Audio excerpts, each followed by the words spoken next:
Kali ini kita akan ngebahas tentang sesuatu yang ijo-ijo. Bukan duit, tapi tanaman ya. Karena hari ini usahaku bakal ngobrolin soal tanaman bareng sama owner dari Sunflorist Semarang, yaitu ada Mas Sandriono. Iya. Apa kabar Mas? Baik, alhamdulillah. Oke, ini kenapa namanya Sunflorist sih? Sunflorist itu diambil dari nama depan saya. Oh, Sandriono itu ya, jadi diambil Sunflorist. sun-nya, ya. Oh, jadi terusnya SAN ya, bukan SUN ya, Ya, kayak matahari sun. gitu. Nanti nek sun enggak kepanasan. Bener, tanamannya nanti nggak bisa hijau ya. Ya, Ini ngomong-ngomong soal usaha tanamannya ya. Awalnya gimana sih bisa punya usaha tanaman? Emang suka sama tanaman? sebenarnya saya dari kecil itu sudah dididik sama orang tua buat ke tanaman. Cuman karena jiwa muda saya itu jiwa muda orang petualang, saya kabur dari sini. Ke hutan? Enggak, keluar dari sini. Iya. Habis itu saya kerja selama kurang lebih 10 tahun. 10 tahun sudah nyoba kuliah dan kerja sama usaha, ternyata enggak jalan. Memang benar kata orang tua, kalau kita pengen punya usaha itu harus fokus, enggak boleh sambi-sambi. Itu memang benar dan saya membuktikan. Dari semua usaha yang gagal, saya mau keluar dari pekerjaan terlalu berat karena lepas dari gaji tetap. Iya. Tapi karena salah satu faktor saya kena PHK pas corona, mau nggak mau saya memang harus terlepas dari dunia kerja. Oh, oke. Akhirnya dengan niat sepenuh hati saya terjun ke dunia usaha pure. Istilahnya kita itu lebih menggantungkan hidup di usaha. Entah dapat entah nggak dapat uang, ya kita pokoknya berusaha. Seninya pengusaha gitu ya Mas? Iya. Ya? Tapi tadi kan disebutin sebelumnya sudah pernah mencoba usaha itu. Iya. Juga di bidang apa? Tanaman juga atau Nggak. yang lain? Banyak. Jualan sepatu, jualan baju, bahkan jualan nasi kucing, terus nasi penyet. Dan yang terakhir, 2 bulan pas waktu awal-awal corona belum rame, saya sama istri itu jualan minuman yang lagi tren, Thai tea. Oke, Thai tea. Jadi sempat ngikutin tren gitu ya? Iya, sempat ngikuti tren. Ternyata usaha yang ngikuti tren itu sebenarnya tidak baik. Mungkin itu bagus buat pengalaman ya, tapi kalau kita keberuntungannya belum masuk ke situ, memang belum rezekinya di situ. 2 bulan jualan Thai tea, corona ramai, kuliah libur, sekolah libur, sepi. Betul. Nah, kenapa saya masuk ke tanaman? Pas waktu kondisi tidak punya apa-apa, posisi sulit, saya itu kepikiran ada tetangga buang tanaman. Buang tanaman itu, memang tanaman itu tanaman yang tidak ada nilainya lah kalau tidak dirumat dengan baik. Tapi kalau tanaman itu dikelola dengan baik, ditanam yang rapi, terus dikemas yang bagus, ada nilainya. Oke. Dan itu terbukti. Dari situ saya ambil, saya budidaya, saya tanam, saya jual. Jual itu mulai lewat Facebook, sudah banyak peminat. Jadi online itu berawal dari situ. Akhirnya kita kembangin, dari kita jualan tapi kita tidak punya barang jualan. Istilahnya saya sama istri itu ngumpulin pembeli dengan tenggat waktu paling enggak nanti 2 minggu tanaman ready. Jadi dari yang nemu tanaman tadi, kemudian dibudidayakan, ya, sambil nyari pembeli. Sambil nyari pembeli. Oke, padahal tanamannya belum ready nih. Belum ready. Habis itu saya kumpulin, misal ada waktu 2 minggu, saya ngumpulin pembeli. Misal saya ada pembeli yang seminggu, nanti saya bilang seminggu lagi ready. Mendekati hari saya belanja, 2 hari sebelum saya belanja ya saya bilang 2 hari lagi ready. Jadi semua itu saya kumpulin. Saya sudah punya data, saya sudah punya list, tinggal nyariin modal. Habis itu saya belanja. Belanja itu saya sudah bawa ini catatan list. Catatan list sesuai yang dibeli. Jadi saya naik ke Bandungan itu bawa list, bawa harga. Udah saya nyari harga aja yang sesuai orang beli. Oh, gitu. Jadi naik turun itu barang sudah kebeli semua. Berarti sistemnya pre-order gitu ya? Pre-order. Nah, setelah itu jalan sampai beberapa kali. Di situ saya harus bisa bawa naik kosongan, pulang itu harus ada barang sisa dari yang kita jual. Harus. Kenapa? Gimana caranya? Ya kita usaha kalau kayak gini terus kita nggak punya stok barang juga repot. Betul. Stok waktu ada pesanan gitu ya? Ya, jadi nggak semerta-merta kita harus naik. Kita bawa uang pas, terus pulang bawa barang pas, sampai rumah barang habis kita nggak punya apa-apa. Jangan sampai kayak gitu. Jadi gimana caranya ya sedikit demi sedikit itu harus nambah. Jadi pasti di awal itu keuntungan nggak langsung dipakai tapi untuk pulaan nambah itu ya? Betul sekali. Itu orang usaha harus pandai-pandai di situ. Pengalaman itu memang penting. Lah saya kenapa orang bilang ilmu itu mahal? Memang benar. Setiap apa yang kita peroleh itu ada bayarannya. Ada bayarannya. Misal kita kehilangan uang segini, kita tahu kayak gini, kita kayak tahu. Dan dengan perjalannya itu ilmu kita banyak. Saya aja 2 tahun ini masih belum dapat ilmu, bisa dibilang belum apa-apa. Masih terus belajar. Dari situlah mulai online jalan 3-4 bulan kita nekat lagi. Kita butuh modal, kita butuh tempat, karena kita tidak bisa jualan kayak gini terus. Akhirnya kita jual motor. Oke, ini padahal yang biasanya buat pulaan, dipakai buat pulaan atau gimana? Tidak, pakai mobil. Oh, pakai mobil. Ya, tapi ini harus merelakan motor ya? Tapi saya harus merelakan motor satu-satunya. Oke, ini ditahan dulu Mas, ya. Karena ini seru ya, sampai ngejual motor loh demi usahanya ya. Ya. Kayaknya usaha tanaman aja, tapi ternyata modalnya lumayan ya berarti. Lumayan. Ya? Nanti akan kita bahas lengkapnya, jadi jangan kemana-mana, tetap di Ini Usahaku. Ya.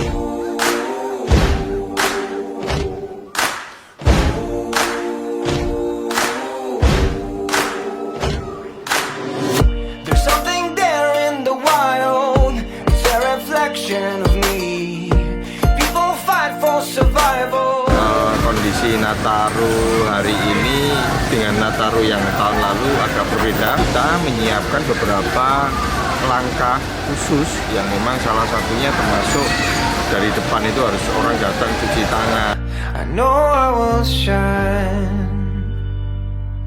One day soon I will fly. I know I am free.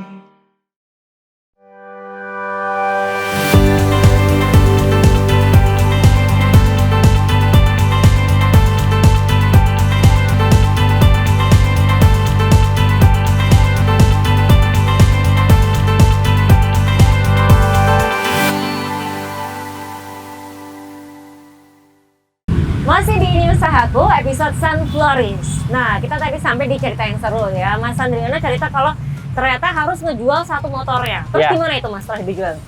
Itu pertimbangan berat ya. Karena selama saya kerja sama itu penyalur hobi saya sebenarnya motor itu. Dan saya harus merelakan. Pertama, saya kan masih keluarga baru ya, baru nikah. Kalau kita tidak merubah sekarang, mau merubah kapan lagi? Akhirnya nekat, motor kita jual, kita bagi modal. Dari hasil penjualan motor itu, saya harus berpikir keras. Karena pertama, modal saya terbatas, saya tidak punya tempat, dan saya harus mikir belanja. Akhirnya dari hasil itu saya bagi dua, separuh itu buat sewa tempat, separuh lagi buat modal kita kulaan. Oke. Ini belum lagi sebenarnya bayar sewa tempat lahan itu kita masih ini utang separuh Oh gitu. karena Oh. lumayan mahal harga sewa nih. Sewanya tahunan? Tahunan. Oke. Kalau kita banyak sih yang bilang orang jualan tanaman itu harus sewa lahan kosong, harus sewa inilah, bukan ruko. Tapi tidak apa-apa, saya yakin dengan keyakinan saya aja. Saya sewa tempat ini berupa ruko, tapi Oke. ruko yang punya tempat luas, harga sewanya ya cukup lumayan menguras, mahal. Ini pengalaman pertama saya yang benar-benar saya dan istri itu menggantungkan hidup di usaha. Kalau setahun ini usaha jalan, oke lah. Kalau tidak jalan ya kita benar-benar ambruk, benar-benar ambruk. Kita Jadi nggak ini punya nggak ada apa-apa. jalan, nggak ada jalan mundur selain Nggak ada, harus harus maju. maju terus Maju ya? pun harus Hmm. jalan. Kalau kita paksa maju tapi gagal di depan ya selesai. Kita masih punya utang separuh dan kita masih punya apa namanya list buat sewa tahun yang kedua. Berarti bayar utang, kita kulaan selama 1 tahun itu sama nyiapin buat tahun yang ke depan. Ini kalau apa namanya belum punya pengalaman banget, jangan dipaksain. Resikonya terlalu gede. Oh, jadi Resiko. harus hitung-hitungannya Hitung-hitungannya harus pakem. dipikir dengan matang begitu Ya. ya. Tapi akhirnya berarti perjalanan 2 tahun ya sampai sekarang ini, Ini jalan 1,5 tahun. 1,5 tahun. Tapi tahun pertama itu bisa dibilang alhamdulillah jalan. Bisa ketutup semua. Omsetnya nyampe berapa sih di tahun awal itu? Saya ngomongin kotor ya, usaha kotor ini. Omset kotor itu bisa sampai 200 200.000, juta 200 juta ya, selama 1 bulan. 1 tahun. Oh 1 tahun, oke. Itu 1 kotor. tahun. Itu berarti aja udah berapa tuh? 10 juta lebih pasti ya tiap bulannya ya. Lebih. Wow, dari tanaman, dari ngejual motor itu tadi Iya. ya. Makanya saya dulu kerja ikut orang selama itu, setelah kena PHK itu dalam benak saya sudah kepikiran lagi tidak mau kerja ikut orang. Oke, ternyata bisa juga ya menghasilkan begitu. Alangkah baiknya ini sesuai pengalaman saya, kalau pengen jadi pengusaha, kerja dulu sama orang sampai bosen. Biar nanti tergerak, Oh, oke. tergerak, tidak bisa santai-santai. Orang usaha itu kalau kita semakin gerak, semakin banyak yang kita dapat, semakin kita nggak ada gerak, kita nggak dapat apa-apa. Betul, karena itu kembali lagi ke kita ya, Ya. seberapa usahanya, ya itu yang didapat begitu Ya. ya. Saya kasih contoh aja, saya kerja sama orang, ikut pabrik. Mau saya kerja 2 kali lipat lebih keras, 3 kali lipat lebih keras, kita cuma dapat berapa persen aja. Tapi kalau kita usaha, kita kerja semangat berkali-kali lipat, ya hasilnya kita berkali-kali lipat. Berarti dalam menjalankan usahanya ini, Mas Andriano masih mengelola sendiri atau sudah ada pegawai yang bantu? Belum, saya masih mencoba untuk sendiri, karena melempar apa namanya tanggung jawab usaha ke pegawai itu masih terlalu dini buat saya. Masih banyak yang harus saya pelajari sebelum saya mempekerjakan pegawai. Oke. Banyak hal. Saya kan banyak juga nih, ada yang mungkin berusaha tapi nggak secara langsung ngehandle. Ada orang yang kemudian mengelolanya gitu kan. Kalau misalnya dari sudut pandangnya Mas Andriano gimana? Orang-orang seperti itu harus punya backingan besar. backingan besar dalam hal punya tabungan banyak, punya pengalaman banyak, punya orang tua yang bisa ngehandle juga. Iya. Kalau perjalanan seperti saya ini nggak bisa seperti itu, nggak bisa.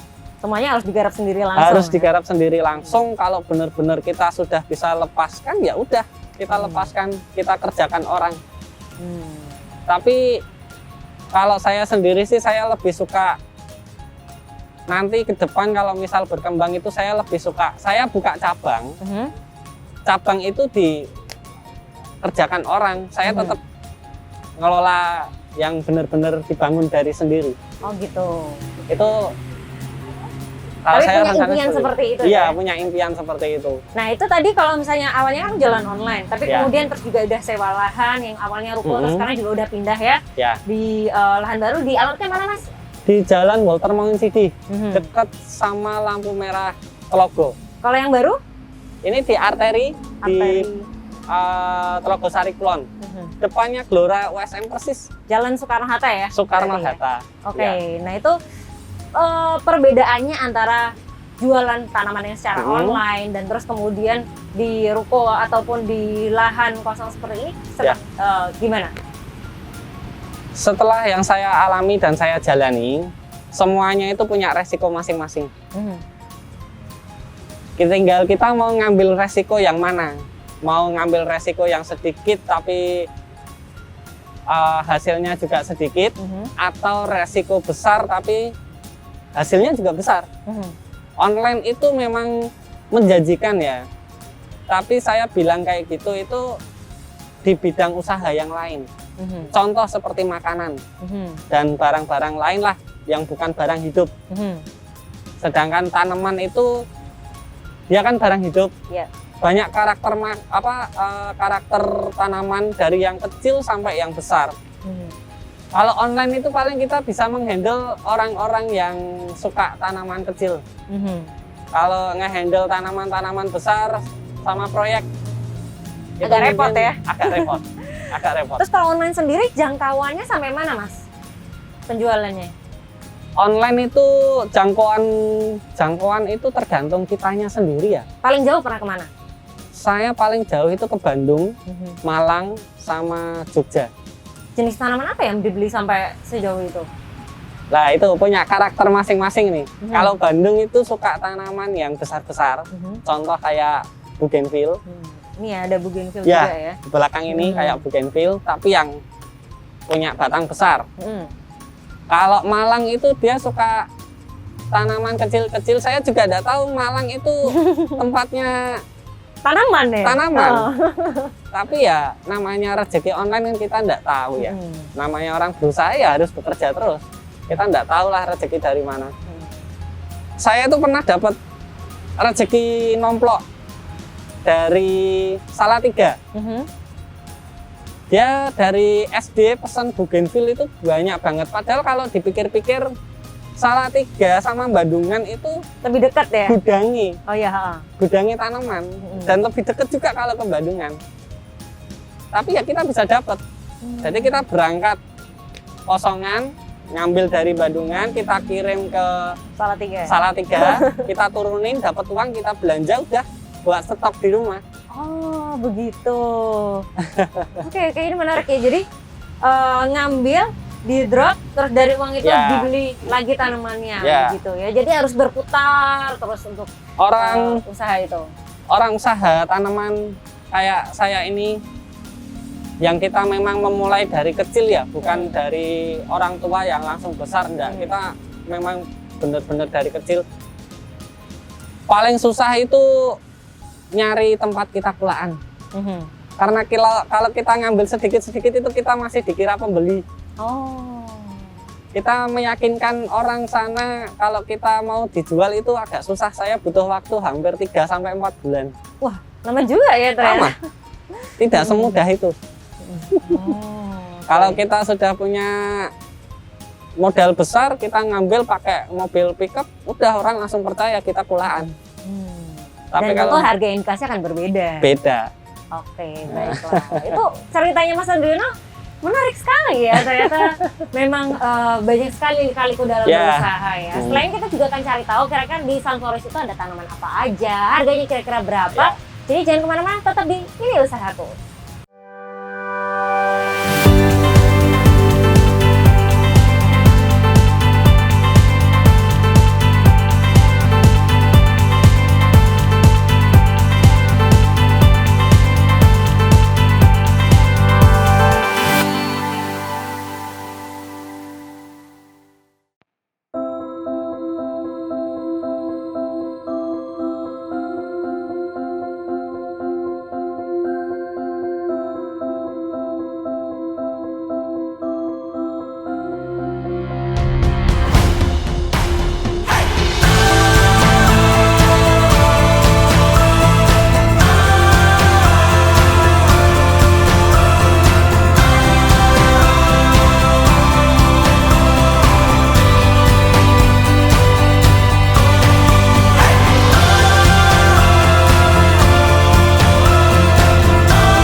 People, kita masih di Ini Usahaku di Sunflorist. Tempatnya ada di Jalan Soekarno-Hatta ya, Mas ya. Arteri ada di depan Gelora USM.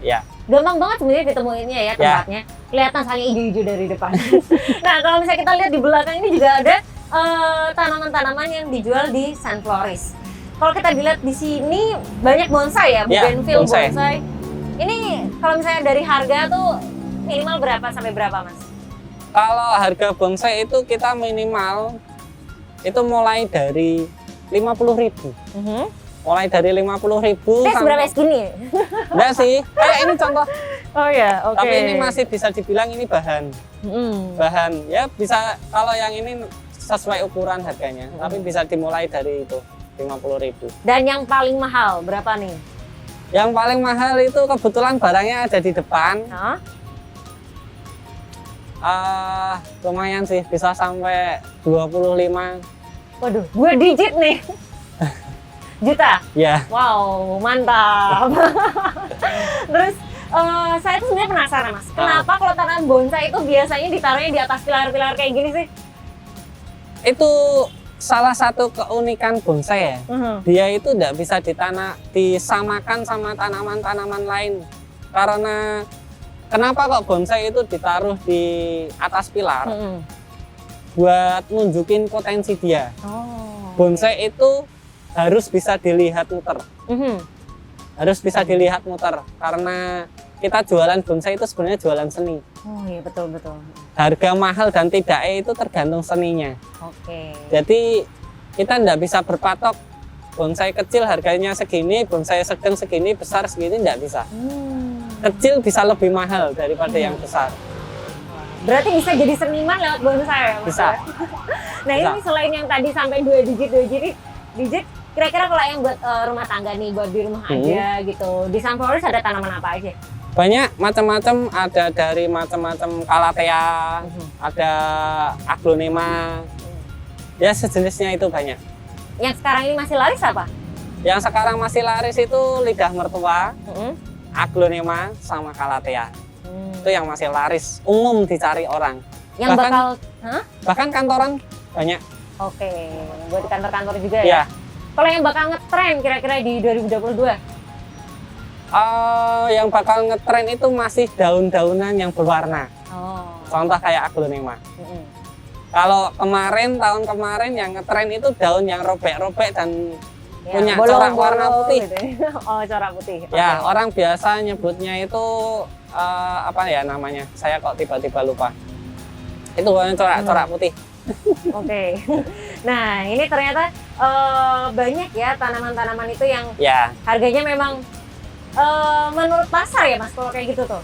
Karena Gimana? dia bisa tinggi gitu Ya. kan. ada pasarannya sendiri. Mhm. Jadi nggak bisa ini tanaman tiba-tiba kok harganya naik. Ada pasarnya sendiri. Hmm. Dari kita itu ngikuti dari atas sana. Mhm. Memang ada. Ya, makanya saya tanya Mas Andrino biar saya beli dulu nih sebelum harganya naik ya. Dan untuk saat ini kalau misalnya jam operasionalnya jam berapa sampai berapa? Di sini mulai dari jam 8 sampai jam 5 sore. Kalau mau beli berapa aja? Boleh kan? Maksudnya Boleh? dari eceran sampai yang besar? Ya, kita ada semua. Kita itu mau bikin ini ya, kita mau bikin pemasaran yang beda daripada yang lain. Gimana tuh? Emang bedanya apa? Bedanya itu saya mempelajari orang kota ini. Saya ngomongin orang kota ya. Orang kota itu sifatnya konsumtif, tapi mereka nggak mau repot. Jadi kalau kebanyakan orang jualan itu kan masih berupa polybag, nanti orangnya beli potnya, terus beli tanahnya sendiri, terus di rumah nanam. Nah, saya pengen itu orang beli langsung udah jadi udah sama potnya. Jadi kita kasih pilihan Udah satu set gitu sudah ya? satu set sama pot, dan saya jamin di sini harganya paling murah.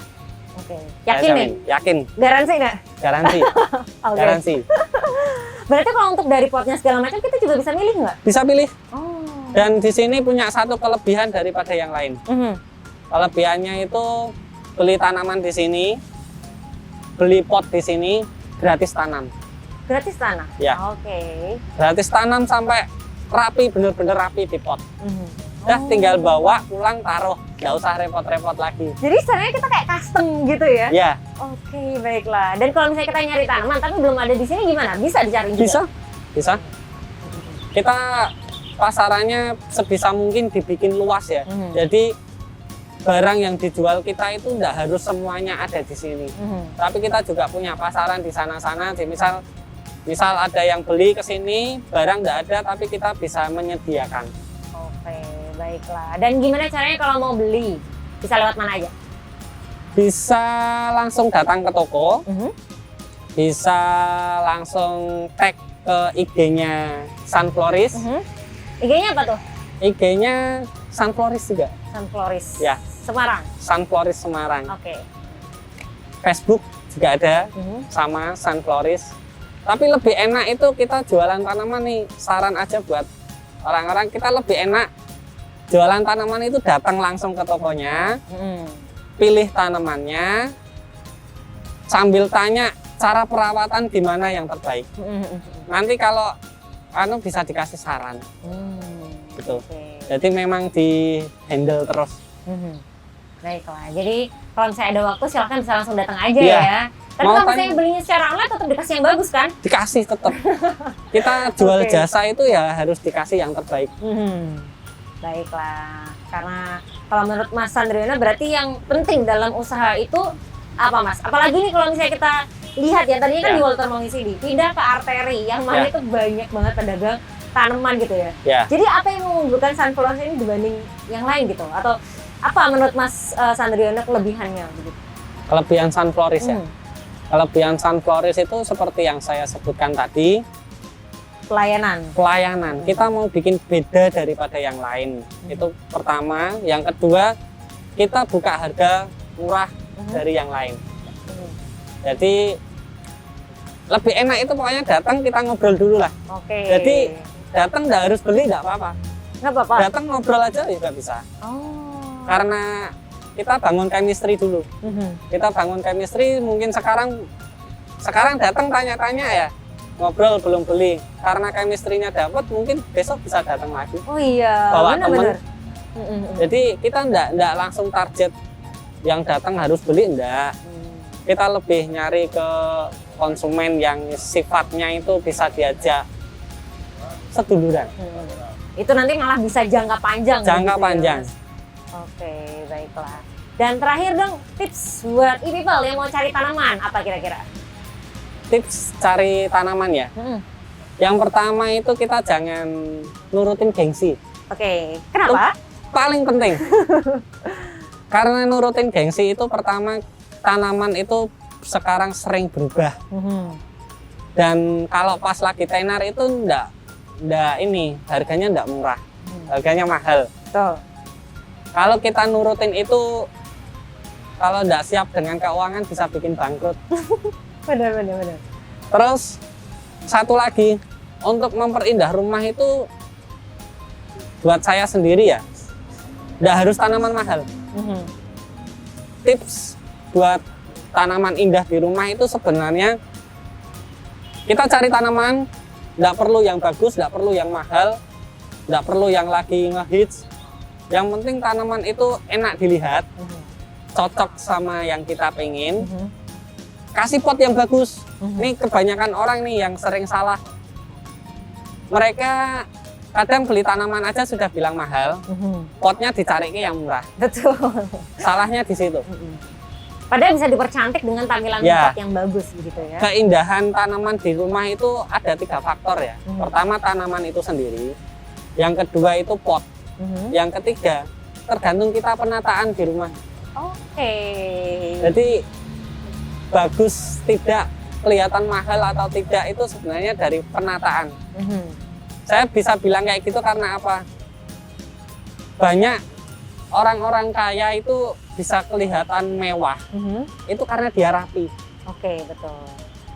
Tahu pemilihan warna pot, warna tanaman sama penataan. Udah gitu aja. Jadi serasi ya serasi, dengan rumah ya, itu sendiri. kombinasi yang pas. Oke, baiklah. Jadi ada 3 tadi ya, tanaman, pot, dan penempatan. Penempatan, ya. Oke, baik. Terima kasih banyak Mas Adriono. Kita dapat ilmu yang banyak hari ini ya. Dan semoga e-people jangan lupa dicatat ya. Dan apalagi kalau misalnya e-people punya usaha dan pengen kita liput, bisa langsung aja DM di Instagram @semarangpemkot. Nanti usaha yang terpilih pasti akan kita liput. Jangan lupa untuk selalu tonton Ini Usahaku setiap hari Kamis untuk dapetin ide-ide bisnis, inspirasi, dan juga berbagai cerita menarik dari para pelaku usaha di Kota Semarang. Sampai ketemu lagi di Ini Usahaku selanjutnya. Sampai jumpa. Terima kasih.